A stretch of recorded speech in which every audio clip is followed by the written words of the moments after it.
नमस्कार दोस्तों, फिर एक बार मैं डॉक्टर रविराज अहिर राव आपके पास श्री यंत्र के बारे में एक खास विशेष इंफॉर्मेशन की श्रृंखला लेके आ रहा हूं। दोस्तों, श्री यंत्र जिसे यंत्र राज कहते हैं, सभी यंत्रों के राजा।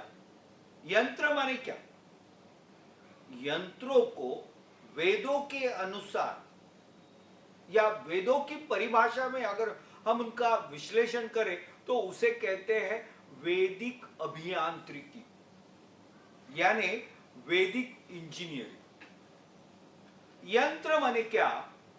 तो यंत्र एक ऐसी वस्तु है जो ऊर्जा उत्पन्न करती है। आज की साइंटिफिक लैंग्वेज में मैं उसे एनर्जी सर्किट्स कहता हूं। यंत्र एक ऐसी चीज है कि जिसमें एक भद्रासन होता है, शायद उसमें त्रिकोण होते हैं, सर्कल होते हैं, कई सारी अलग अलग आकृतियां होती है, आंकड़े होते हैं, शब्द होते हैं, मंत्र होते हैं। मंत्र चाहे बड़े हो, संक्षिप्त हो या इवन बीज मंत्र हो, ये इन सभी चीजों का एक एकत्रित जो आविष्कार होता है उसे यंत्र कहते हैं। यंत्र की सबसे पहली और इंपॉर्टेंट बात यह है कि यंत्र की प्राण प्रतिष्ठा होना सबसे अति आवश्यक है, अनिवार्य है। अब हम बात जो कर रहे हैं तो श्री यंत्र की। श्री यंत्र को यंत्र राज कहा है। वैसे देखा जाए तो आम तौर पर सभी अभ्यासक तथा उपासक श्री यंत्र को केवल लक्ष्मी का यंत्र मानते हैं। यह बात कुछ हद तक बहुत सही है, लेकिन दोस्तों, श्री यंत्र में आपको लक्ष्मी के साथ महाकाली, महासरस्वती और महालक्ष्मी, इन तीनों शक्तियों का आविष्कार प्राप्त होता है। महाकाली संकटों का निवारण करती है, महालक्ष्मी धन संपत्ति देती है, तो महासरस्वती आपको शिक्षा और अध्यात्म देती है। श्री यंत्र हमें भौतिक सुख प्राप्त करके देता है, भोग का सुख प्राप्त करके देता है और मोक्ष का सुख भी आपको प्राप्त करके देता है। यानी भौतिक भोग, मोक्ष, अध्यात्म, इन सभी शक्ति की प्राप्ति का एकमात्र प्रभावशाली यंत्र यानी श्री यंत्र। दोस्तों, श्री यंत्र की उपासना से पहले मैं एक बात और बताना चाहूंगा कि माता लक्ष्मी को चंचला भी कहते हैं। चंचला यानी लक्ष्मी किसी भी एक जगह पर स्थिर नहीं रहती है, वो चंचल होती है और वो बाहर जाना पसंद करती है। खास करके उन सभी लोगों को जो यानी आज की व्यावसायिक परिभाषा में जो ब्लैक मनी या नंबर 2 की मनी की बात लोग बात करते हैं, यानी काफी सारे धन तथा नोटों के बंडल आपके तिजोरी में जब बंद करके रखते हो, तो दोस्तों एक बात याद रखिए, माता लक्ष्मी को ये कतई पसंद नहीं होता है। अगर आप लक्ष्मी को इस तरह से बंदिस्त करके रखोगे तो निश्चित रूप से लक्ष्मी आपके घर से बाहर जाने का प्रयास जरूर करेगी।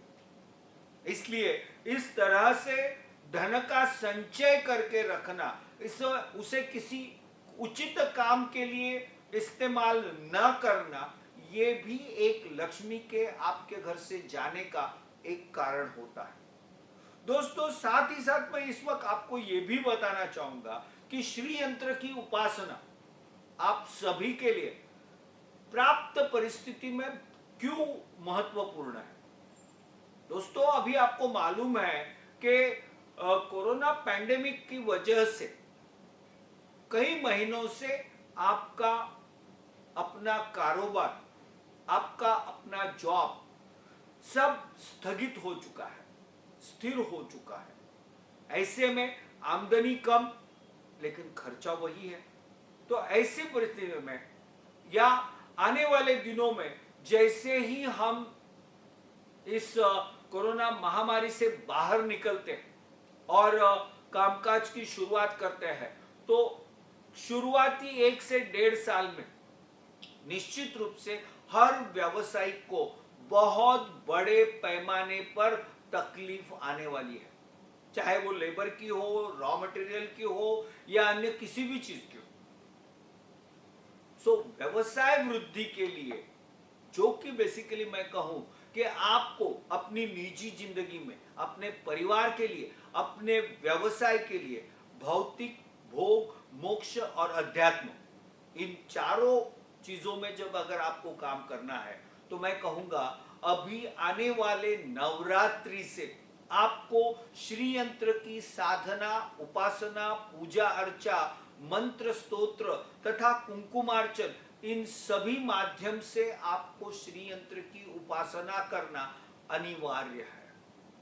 दोस्तों, पुराण कालों में चाहे वो रावण हो, कुबेर हो या देवी देवताओं के राजा इंद्र हो, इन सभी ने श्री यंत्र की उपासना करके मां लक्ष्मी को प्रसन्न करवाया है।